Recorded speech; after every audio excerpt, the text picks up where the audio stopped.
अब छोलिया हो या लोबिया, सफेद चने या काले चने, सब कुछ मजेदार बने। आप ये जानकर हैरान हो जाएंगे कि 120 घंटे पहले तक ट्रंप यूक्रेन युद्ध को लेकर बड़ी बड़ी बातें कह रहे थे, बड़े बड़े दावे कर रहे थे। यूरोप के नेताओं को ये कह रहे थे कि अब बस अगली बैठक में सब फाइनल हो जाएगा, पुतिन और ज़ेलेंस्की के बीच डील हो जाएगी। ट्रंप का ये ट्रंप कार्ड फेल हो गया है। 120 घंटे में पूरी कहानी बदल गई है। पुतिन अचानक न्यूक्लियर सेंटर पहुंच गए हैं, वहां की तस्वीरें भी सामने आ गई हैं। इसके साथ ही क्रेमलिन ने भी दो टूक कह दिया है कि पुतिन और ज़ेलेंस्की नहीं मिलेंगे। अब इसके साथ रूस का नया टारगेट भी सामने आ गया है और है नेटो। कैसे, देखिए ये पहली बड़ी खबर। बड़ी खबर यह कि नेटो पर बड़े हमले की तैयारी में है रूस। डेनमार्क के सैन्य कमांडर की चेतावनी सामने आई है। सैन्य कमांडर ने हमले की तारीख बता दी है। स्काई न्यूज की रिपोर्ट में यह बड़ा दावा किया गया है।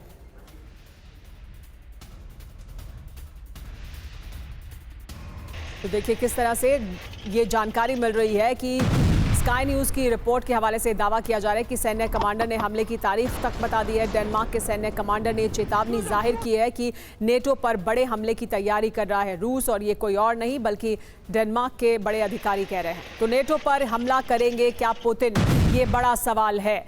दावा क्या है ये समझिए। दावा ये है कि नेटो के लिए बहुत बड़ा खतरा है रूस। यूक्रेन को मिल रहे समर्थन से रूस आक्रामक हो गया है। नेटो के खिलाफ बड़ी जंग की तैयारी कर रहे हैं पुतिन। 5 साल में नेटो पर बड़ा हमला भी कर सकते हैं, ये जानकारी मिल रही है। सामने हार देखकर और खूंखार हो जाएगा रूस, ये आशंका जाहिर की जा रही है। डेनमार्क के मिलिट्री कमांडर पुक निल्सन की चेतावनी सामने आई है, जिसमें उन्होंने कहा है कि नेटो ही अगला टारगेट है पुतिन का। बड़ी बात क्या है कि नेटो चीफ मार्क रूटे भी 5 साल में रूस के हमले का दावा कर चुके हैं। एस्टोनिया और M16 के पूर्व चीफ भी रूस के हमले के बारे में कह चुके हैं और उसका दावा कर चुके हैं। अब एक और दावा किया जा रहा है। युद्ध विराम को लेकर ट्रंप की कोशिशें मुकाम तक नहीं पहुंच पा रही हैं। ज़ेलेंस्की सुरक्षा की गारंटी मांग रहे हैं, लेकिन इसको लेकर पुतिन की चाल में यूरोप फंस गया है। अब रूस भी सुरक्षा की गारंटी मांग रहा है। ऐसे में युद्ध विराम की संभावना लगभग खत्म होती हुई दिख रही है। अब युद्ध का सबसे खौफनाक चरण आरंभ होने वाला है।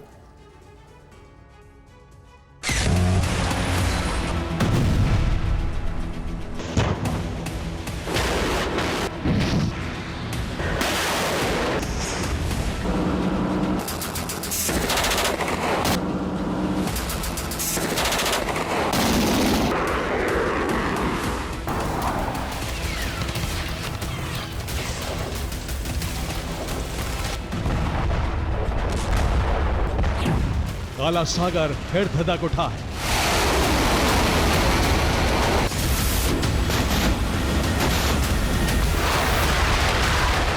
इस बार टारगेट पर क्रीमिया है।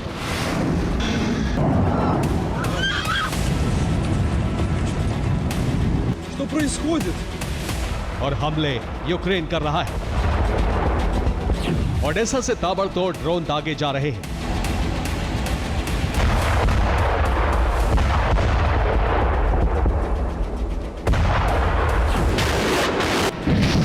बाल्टिक से लेकर काला सागर तक हालात काफी खौफनाक हो रहे हैं, क्योंकि बाल्टिक में नेटो ने वॉरशिप तैनात कर दिए हैं, जिससे रूस और बेलारूस पर दबाव बनाया जा सके, जिसके जवाब में रूस ज़पाद ड्रिल करने जा रहा है। 12 सितंबर से 14 सितंबर तक बेलारूस में युद्धाभ्यास होगा। इस बीच काला सागर में नेटो ने ब्लूप्रिंट बनाकर रूस को बैकफुट पर ढकेलने की तैयारी की।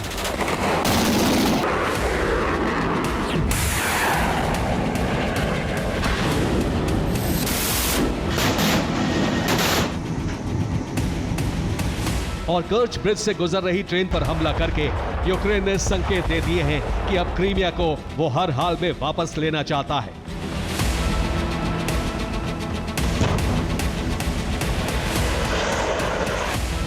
2014 में जब से क्रीमिया पर रूस ने कब्जा किया है, तभी से यूक्रेन उसे वापस लेने की तैयारी में है। यही वजह है कि अब ज़ेलेंस्की के लिए नेटो ने फाइनल प्लान बनाया है। इसलिए क्रीमिया में अलग अलग ठिकानों पर हमले किए जा रहे हैं। पहला टारगेट है सेवेस्तोपोल नेवल बेस, जहां काला सागर बेड़े का मुख्यालय है। यहां पर रूस ने कई युद्धपोत, सबमरीन और एयर डिफेंस सिस्टम तैनात किए हैं। दूसरा टारगेट है बेल्बेक एयरबेस। ये सेवेस्तोपोल के पास एक एयरबेस है, जहां रूस के फाइटर जेट तैनात हैं। इसके अलावा नायना एयरबेस भी टारगेट पर है, जहां कॉम्बैट हेलीकॉप्टर तैनात है। ड्रोन भी इसी जगह से ऑपरेट होते हैं, जबकि सेंटर फॉर रडार और इलेक्ट्रॉनिक वॉरफेयर सेंटर पर भी हमला हो सकता है, जहां सुरक्षा के लिए एयर डिफेंस लगाए गए हैं।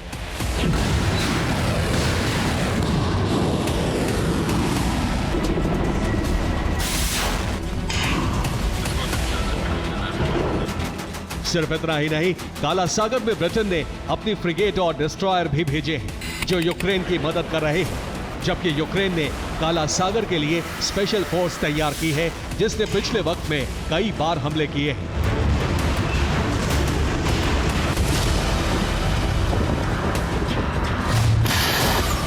सी ड्रोन को स्पेशल ऑपरेशन में इस्तेमाल किया जा रहा है, जो सेवेस्तोपोल पर तैनात वॉरशिप को नुकसान पहुंचा रहे हैं।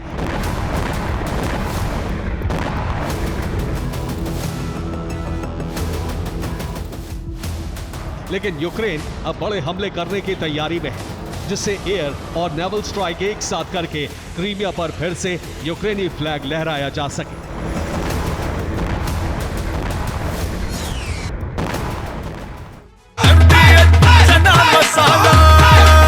अब छोलिया हो या लोबिया, सफेद चने या काले चने, सबको मजेदार बने। MDH